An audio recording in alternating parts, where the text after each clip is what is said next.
Hey people, voice talking to you, and today we're talking about Mirthwood. Mirthwood is a new medieval life sim RPG set on the only free continent in a fantasy world torn apart by war. After your mother is nearly killed in a raid on your hometown, you flee the continent, effectively abandoning your family, and embark on a journey to start a new life for yourself in the mysterious land of Mirthwood.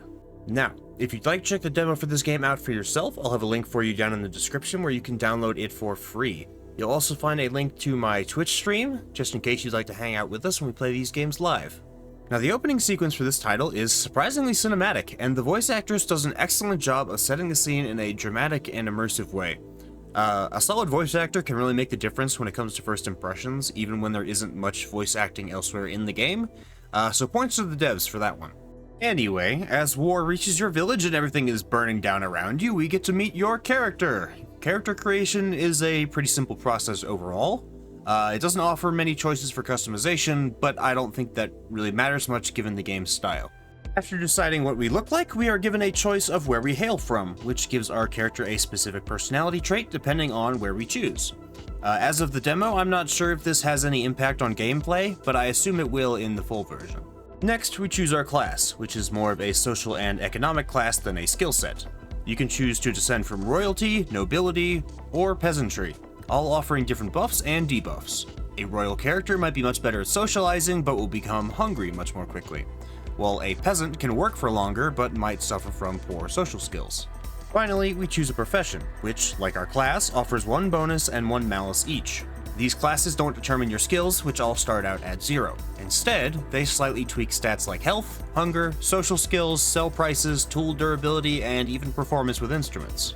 Now, players don't improve their skills in Mirthwood by allocating skill points like in many other RPG games. Instead, skills such as melee, charisma, and survival will gradually level up over time as they are used.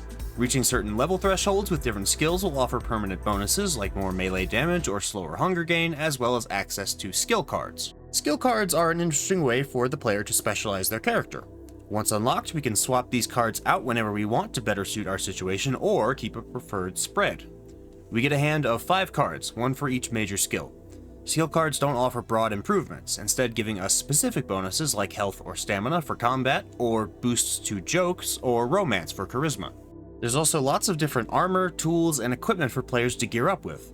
These each give different levels of protection, and they all have a unique graphic to them which is visible on your character's model when they're wearing or carrying that item. In addition to armor, there is also clothing that gives our character better standing with certain factions, while fancy clothing can improve our chances of succeeding in social encounters. Hang on, let me put on my swag jacket. Howdy, milady. Now, I will say that the gear stats and overall gear progression is pretty basic. For example, there isn't really any difference between swords other than their damage value. They all swing the same speed, and I didn't see any unique effects with any of them. Also, swords seem to be the only weapons available, so here's hoping the full version of the title offers a bit more variety in that department. Since we're talking about weapons, though, I'll go over combat. Unlike Stardew or Harvest Moon, Mirthwood puts a much greater emphasis on combat and adventuring. Players have a few different moves at their disposal. For defense, there's a simple backstep, a dodge roll, and blocking, which, when timed correctly, can also parry an attack. For offense, we have a quick attack and a heavy attack, which can break an enemy's guard. That's pretty much the gist of it though. Don't come into this expecting Souls-like combat just because you can roll around. The timing of everything is a little weird and kind of hard to figure out, and it's all just the slightest bit clunky. But aside from that, the back and forth of one-on-one combat is satisfying enough. I do like the questing and exploring around quite a bit. The 2D art style doesn't stop the world from being full, dense, and really pretty. There's a lot of reused assets, but it's an open world game, so what are you gonna do? I felt like everywhere I went there were chests to open if you're a grubby loot goblin like me. There were letters to read if you're nosy like me. And lots of secret doors and holes to crawl into if you're the kind of person they build fences for, like me. Man! Everybody hates us. In all seriousness though, the little bits of lore, secrets, and general backstory laying around for us to interpret really help flesh out the world. That said, probably 90% of the holes I tried to crawl into were locked during the demo, so I didn't really get a good sense of how rewarding that exploration would be. I also found myself struggling with the lack of dithering for many structures and the inability to zoom in and out. The view is always kind of close, and it can be a bit claustrophobic and hard to tell where you're going. But speaking on the backstory and general theme of this game, you might be surprised to find that this title probably isn't as cute and happy as it might seem on the surface. Sure, the models are goofy and there's little shenanigans to get up to around town, but there's definitely a dark undertone to the narrative here, especially when it comes to the quests. If I had to put a label on the kind of dark fantasy vibes I got from Mirthwood, I'd say something like Kingdom Come Deliverance or The Witcher are the best comparisons, which is surprising.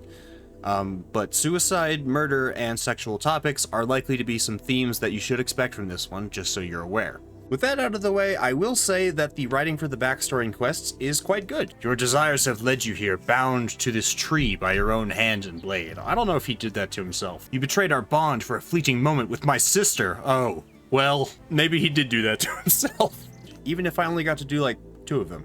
Well, excluding the tutorial quests for getting your homestead up and running. Speaking of the homestead, let's touch on the farming and base building aspects. Now, I mentioned before that Mirthwood has some elements of Stardew Valley or its predecessor Harvest Moon, and these are most notable in the survival and homesteading gameplay. Well, and in the socializing, but we'll get to that. When we first arrive in Mirthwood, we are led to an abandoned homestead near a small village that might have belonged to one of our ancestors. There we meet a suspicious hooded guy who doesn't really explain much of anything before riding off into the sunset. The place is overgrown and the house is falling apart. But in this economy, you don't question free real estate. Plus, the land is ours and we can make it profitable. Admittedly, there wasn't a whole lot for me to do around our new home. We can chop trees for wood and mine rocks for stone and ore, and with these materials we can use our workbench to craft workstations like cooking pots, smelters, looms, and kegs. But at least in the demo, that was pretty much all we could make. Now I'm assuming the progression on this front is also going to be pretty similar to Stardew. Since all of our starting tools are copper, I imagine that upgrading to better metals will be the way to improve them, but I couldn't trade with the blacksmith, though. And I also didn't see any way to repair our ruined house, but I imagine that both of these options will be available in the full version. Growing crops works exactly like you think it does. You buy seeds, you clear a space, you till the ground with your hoe, and then you plant them. After that, you water them each day for a few days till they're grown. Additionally, you can harvest materials like honey, herbs, meat, and fish from all over the wilds. You can also buy farm animals and various barns to keep them in, but it's far too expensive for you to make that kind of money in the demo. Judging from the ledger in the marketplace, I'm assuming the player's main source of income will be selling what they produce on their homestead, be that metals, pottery, alcohol, textiles, or food. It seems like the market will shift over time, and we even have access to information about what goods are in demand and how much taxes the villagers pay. Now, I'm not certain if this is the type of game where the player will eventually rule and manage these towns, but I wouldn't be too surprised, since the end of one of these quests put me at an abandoned meadery and suggested I find a way to get it working again. If that's true, this game might be a lot bigger in the realm of management and expansion than is clear through the demo. Overall, though, the farming and base building aspects felt a bit lackluster. There were no decorations, no fences, no real structures, and the grid system was pretty janky. I definitely didn't find myself wanting to spend any more time at my home than I needed to. Another thing that didn't really impress me was the NPCs, the villagers in particular. It wasn't that they didn't look good or acted strangely or didn't function properly, it was just that they lacked personality. Now, I'm not talking about repeating dialogue, I'm more concerned with the total lack of dialogue. But to be fair, I do understand why the devs went this route. The reason for this is that all of the little people running around in the village can die. I'm not sure to what degree, but I think that almost every NPC in the game can die, actually. Whether from a choice the player makes, or just from getting sick or being attacked by a wolf. When this happens, they are eventually replaced by another settler from the continent. I can definitely respect the fact that they're all mortal, and I'm willing to let the unmemorable nature of the villagers go for that reason.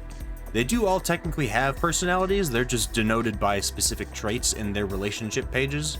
They also have moods and little activities that alter their behavior. Socializing with these randomized mishmashes of traits feels a lot like The Sims, actually.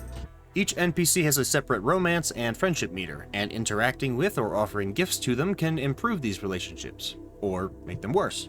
In conversation, the player has a number of basic actions to choose from, all in different categories. From simple conversations to jokes and flirting, different characters will react to these actions differently depending on their traits, mood, and relationship with the player.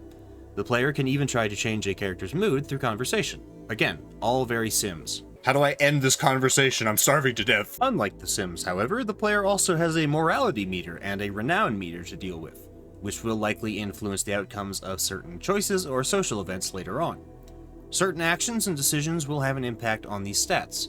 Choosing to steal might increase the player's renown while decreasing their morality, while an anonymous donation might improve the morality at no change to renown. In addition to the daily bustle of village life, there's also thematic festivals, jousting tournaments, musical performances, parties, and lots of other events for players to plan for and attend with their villager friends, or that special someone they're planning to settle down with. So there's always something to do around town, even if the conversations can get pretty boring overall. I think this one's a lost cause. She keeps quoting Harry Potter. Mirthwood obviously has a lot going for it.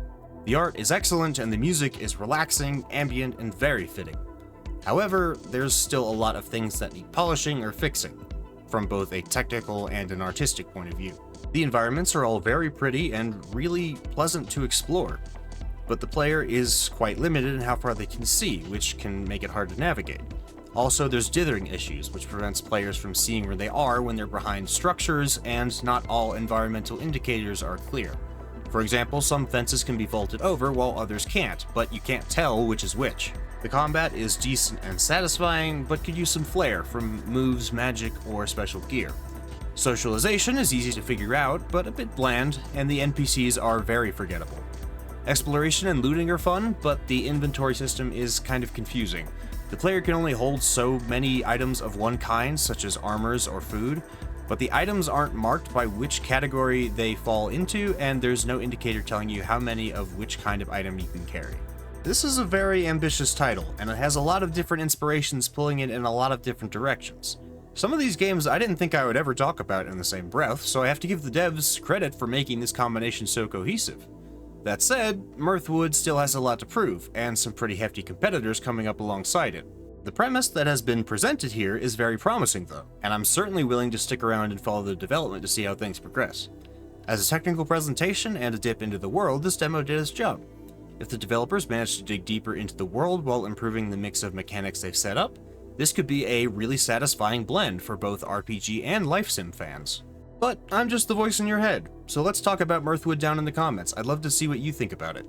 If you enjoyed this video, consider leaving a like, it really helps me out, and if you like this kind of content, subscribing is the best way to make sure you get more. Thanks so much for listening to me today, and you'll be hearing from me again real soon.